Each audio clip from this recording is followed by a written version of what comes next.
بسم الله الرحمن الرحيم ويا دغالكا meel halis ah ayaa la isla galay meel aan la iska taaban jirin waxa u muuqataa in dadkii koronto la'aan ay ku dhici doonto waxa ka hadlaynaa Iran ilaa bariga dhexe Iran Israa'iil oo talaabo halis ah xalay qaaday waxay duqeysay goobihii ama xaruntii ugu weyneed ee loo yaqaan koonfurta Pars xaruntaas oo ah 85% dadka reer Iran meesha ay korontada ka helaan oo dabcan ujeedada ay tahay in gudcur la geliyo dhammaan dadka reer Iran ayadana way soo jawaabtay maanta oo waxay tiri saasmiya ha wayah goob heblaayo Dubai Abu Dhabi Bahrain Saudi Kuwait halaga guuro si degdeg ah waa goobihii dalalkan hadda soo xusay ee bariga dhexe ee qaliijka ah ayagana dadka shacabka ay ka helayeen korontada meesha ugu halisneed waxa halka markay joogto waxa xusid mudan dagaalka markuu 5 maalin marayay hadda isbuuc saddexaad ugu jirnaa mogtahay dagaalka markuu 5 maalin marayay waxa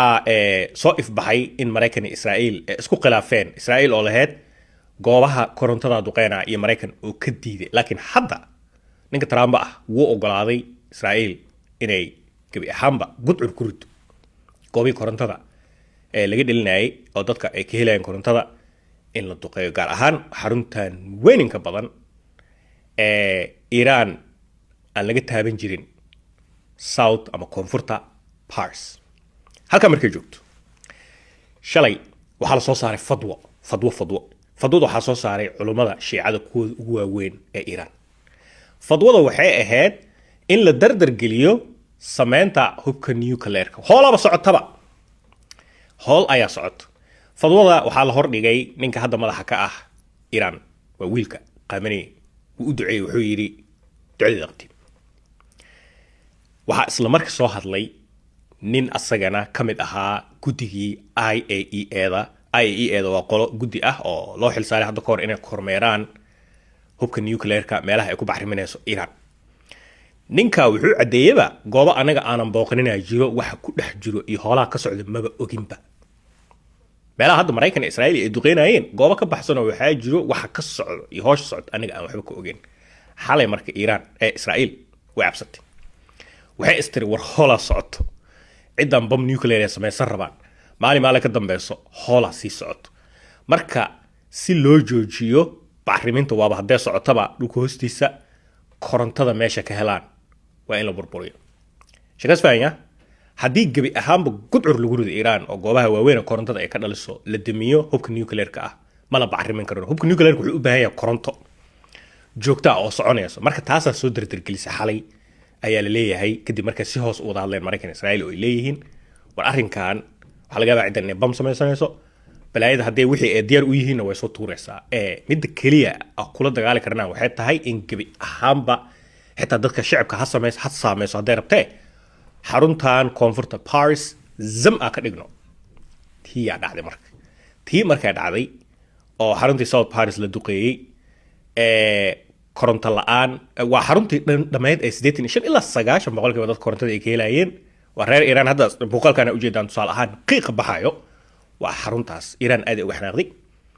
way soo jawaabtay Iran waxay soo qortay xarumahaas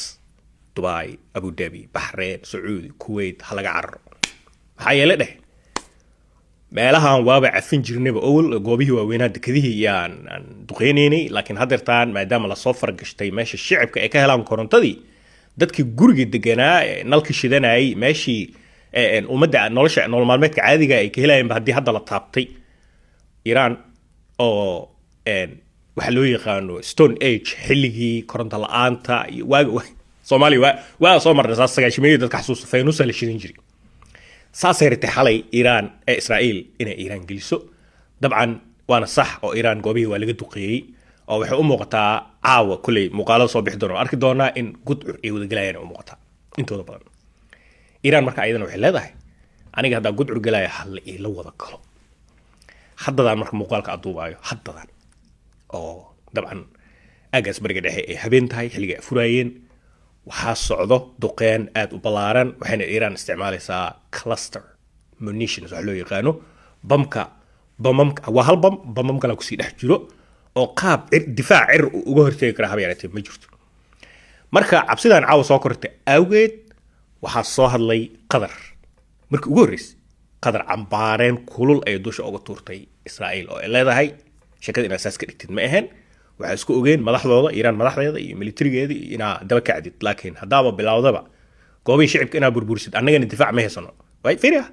qatar iyo baxreen iyo difaacir waa ka dhammaaday wixii iiraan hadda waxay rabtay ka samaysan kartaa sheekada marka hadday xiise yeelatay haddaa warka